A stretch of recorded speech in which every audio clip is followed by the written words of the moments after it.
Bonjour et bienvenue. Aujourd'hui, on va s'intéresser à une méthode vraiment puissante. Une méthode pour aider un enfant à développer sa capacité à se concentrer, à persévérer et à apprendre par lui-même. C'est une approche fascinante qui transforme des gestes du quotidien en véritables séances de musculation pour le cerveau. C'est la grande question, n'est-ce pas? On a tous en tête l'image d'enfants qui ont du mal à rester en place, à suivre une consigne un peu longue ou qui se laissent distraire par un rien. Eh bien, la réponse, elle se trouve dans un ensemble de compétences mentales très précises, qu'on pourrait voir comme le centre de commandement du cerveau. Pour bien comprendre, imaginez la tour de contrôle d'un aéroport. C'est un peu ça, les fonctions exécutives. C'est elle qui gère tout le trafic d'informations, qui planifie les actions à venir et qui évite les collisions, les erreurs. En somme, c'est le PDG du cerveau, celui qui organise, décide et régule tout le reste. Alors, c'est parti. Plongeons ensemble au cœur de cette tour de contrôle. De quoi parle-t-on exactement? Et surtout, pourquoi est-ce que ces compétences sont si cruciales pour le développement d'un enfant? Attention, ce ne sont pas juste des concepts un peu abstraits, on parle de choses très concrètes. La mémoire de travail, par exemple, celle qui permet de garder plusieurs infos en tête. Le contrôle inhibiteur, qui nous aide à ne pas céder à la première distraction venue. Et la flexibilité cognitive, pour pouvoir s'adapter. Mises bout à bout, ce sont elles qui bâtissent l'autonomie. Bon, maintenant qu'on a posé les bases, on sait ce que sont ces fameuses fonctions. La question, c'est comment on fait pour les développer? Eh bien, le point le plus important, ce n'est pas tant quelles activités on propose, mais comment on les présente. C'est vraiment là que tout se joue. La méthode en elle-même est d'une simplicité désarmante. D'abord, on énonce le but. Tout simplement, je vais te montrer comment rouler ce tapis. Ensuite, phase 2, l'adulte fait la démonstration, mais avec des gestes lents, très précis et surtout sans un mot. Le silence, ça permet de focaliser toute l'attention sur l'action.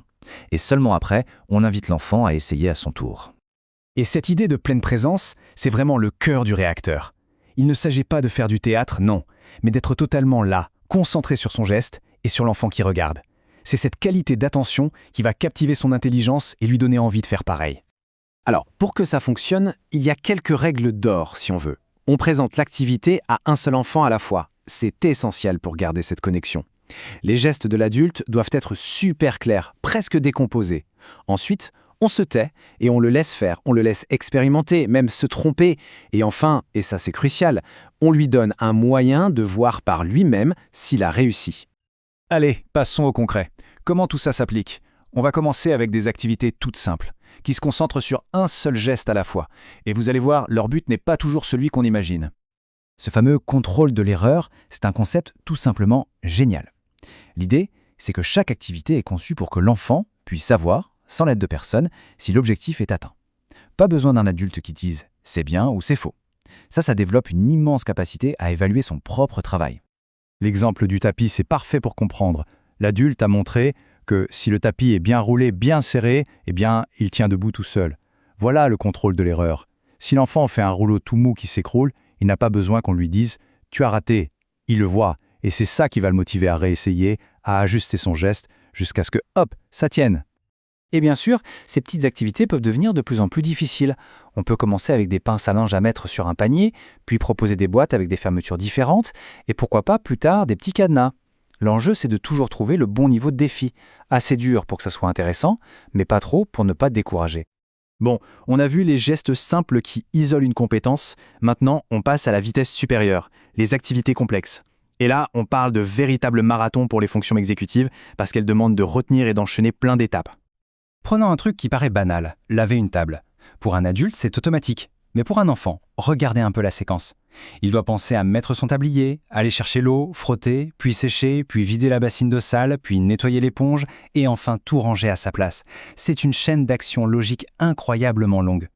En fait, si on décompose vraiment, on arrive à plus de 10 étapes.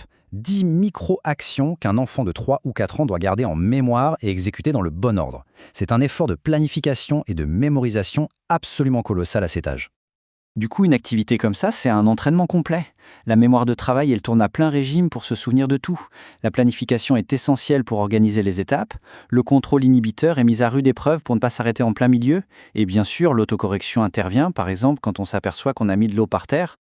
On en arrive donc à la question de fond. Tout ça pour quoi faire? Le but, est-ce vraiment d'avoir des tables impeccables et des tapis bien droits? En réalité, l'objectif est bien plus profond, bien plus important que ça. Écoutez bien cette phrase, elle est essentielle. Si un enfant a du mal à verser de l'eau sans en mettre partout, c'est justement la preuve que cette activité est parfaite pour lui à ce moment-là. Le but n'est pas le succès immédiat. Le but, c'est l'entraînement que la difficulté lui offre. Proposer une activité qu'un enfant maîtrise déjà, ce n'est plus de l'apprentissage, c'est de l'occupation. En fait, chaque activité a comme un double fond. Il y a l'objectif externe, le prétexte, plier une serviette, verser de l'eau, c'est ce qu'on dit à l'enfant. Mais derrière, il y a l'objectif interne, le vrai but. Construire sa concentration, muscler sa mémoire, développer sa logique. C'est un travail invisible, mais c'est le plus important. Alors, si on devait résumer tout ça, que faut-il retenir? Premièrement, que ces compétences cérébrales, ça s'entraîne comme un muscle. Deuxièmement, que la façon de présenter avec calme et précision est la clé de tout.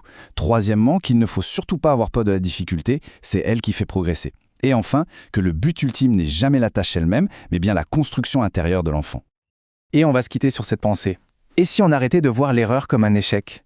Si on la voyait plutôt comme une étape normale, et même désirable du processus d'apprentissage?